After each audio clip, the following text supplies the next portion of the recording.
Pongamos toda atención y reverencia a esta lectura. Al final encontrarás un breve comentario y algunas preguntas para ver qué tanto asimilaste. Marcos 8. Alimentación de los 4000. En aquellos días, como había una gran multitud y no tenían que comer, Jesús llamó a sus discípulos y les dijo: Tengo compasión de la gente porque ya hace 3 días que están conmigo y no tienen que comer. Y si los enviare en ayunas a sus casas, se desmayarán en el camino, pues algunos de ellos han venido de lejos. Sus discípulos le respondieron: ¿De dónde podrá alguien saciar de pan a estos aquí en el desierto? Él les preguntó: ¿Cuántos panes tenéis? Ellos dijeron: 7. Entonces mandó a la multitud que se recostase en tierra, y tomando los 7 panes, habiendo dado gracias, los partió y dio a sus discípulos para que los pusiesen delante, y los pusieron delante de la multitud. Tenían también unos pocos pececillos, y los bendijo, y mandó que también los pusiesen delante. Y comieron, y se saciaron, y recogieron de los pedazos que habían sobrado 7 canastas. Eran los que comieron como 4000, y los despidió.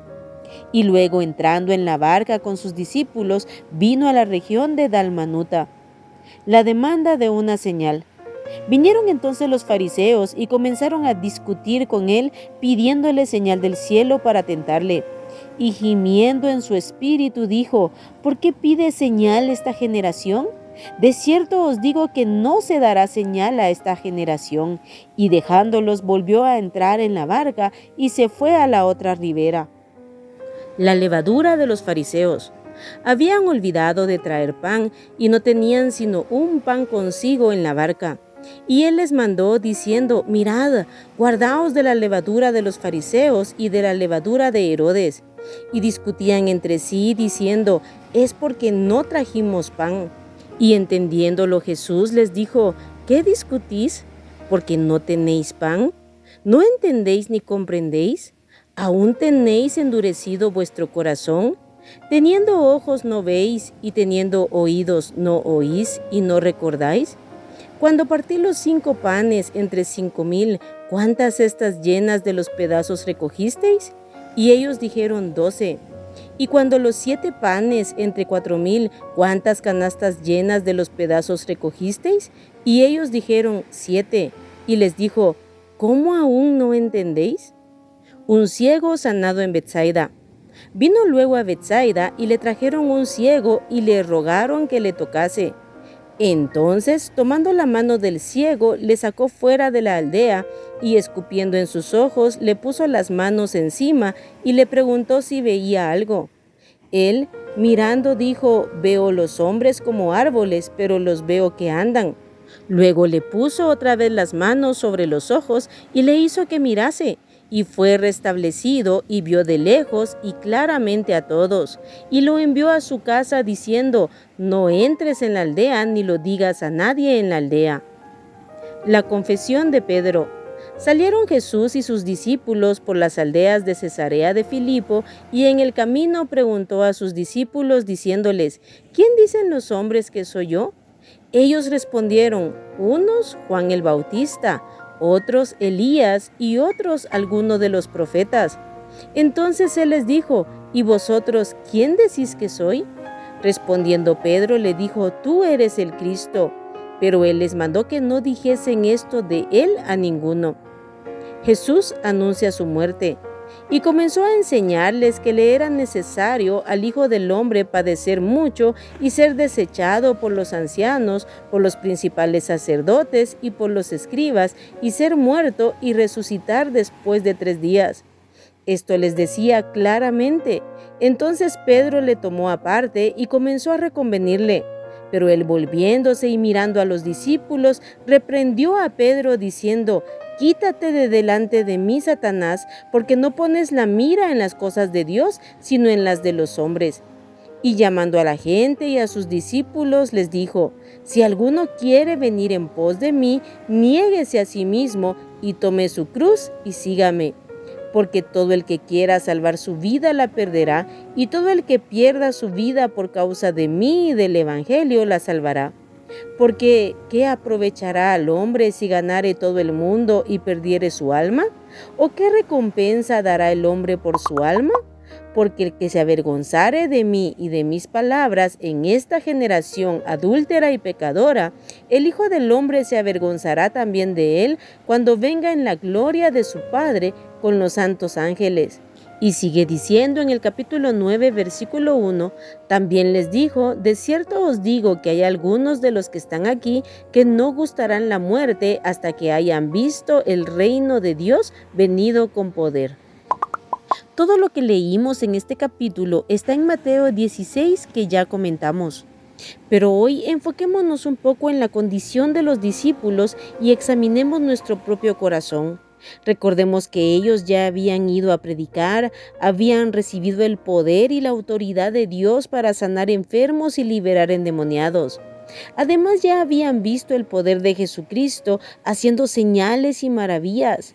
Acababan de ver la alimentación de los 5,000 y ahora aquí con aquella gran multitud, estando con Jesús 3 días, cuando Jesús les habla a sus discípulos, ellos todavía le responden, ¿de dónde podrá alguien saciar de pan a estos aquí en el desierto? Y claro, era imposible. Pero ellos ya habían visto que para Jesucristo no había nada imposible. Como vimos en el capítulo 6, ellos aún tenían su corazón endurecido y eso los llevaba a la incredulidad.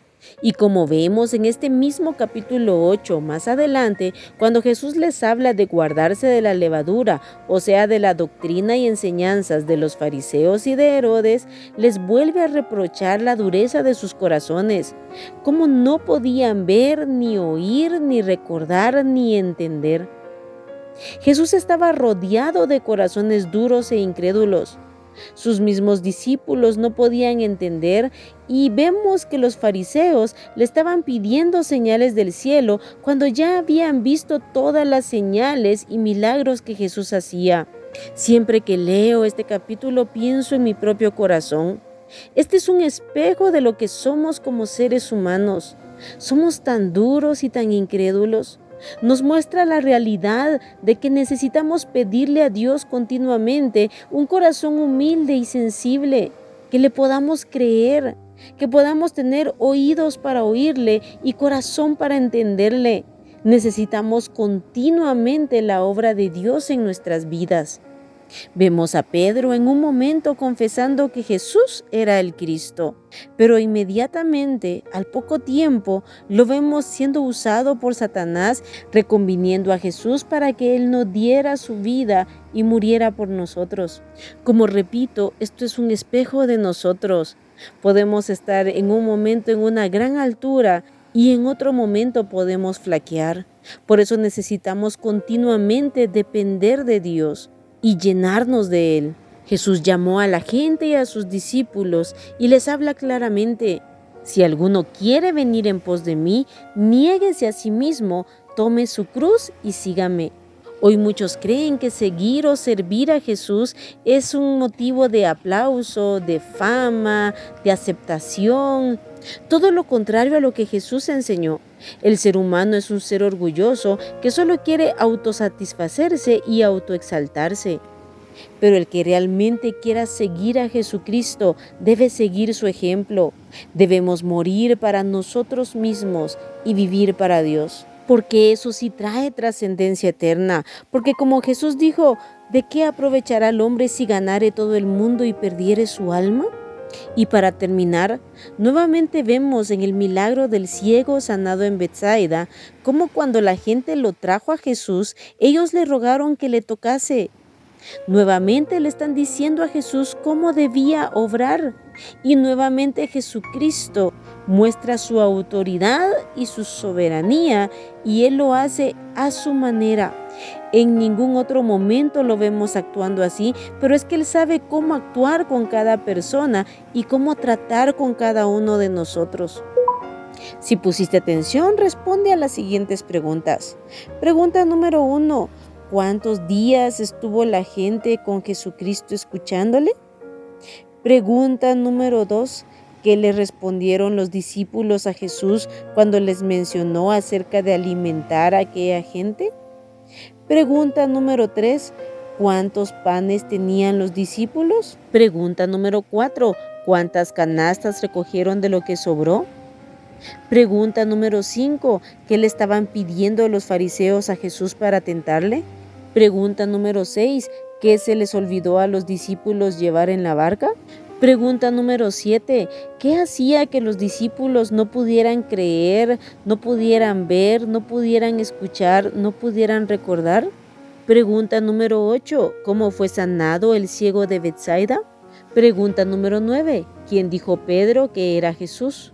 Y pregunta número 10. Si alguien verdaderamente quiere ser un discípulo, o sea, un seguidor de Jesús, ¿qué debe de hacer?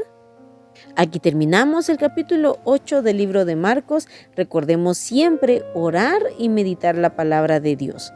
Que Dios te bendiga.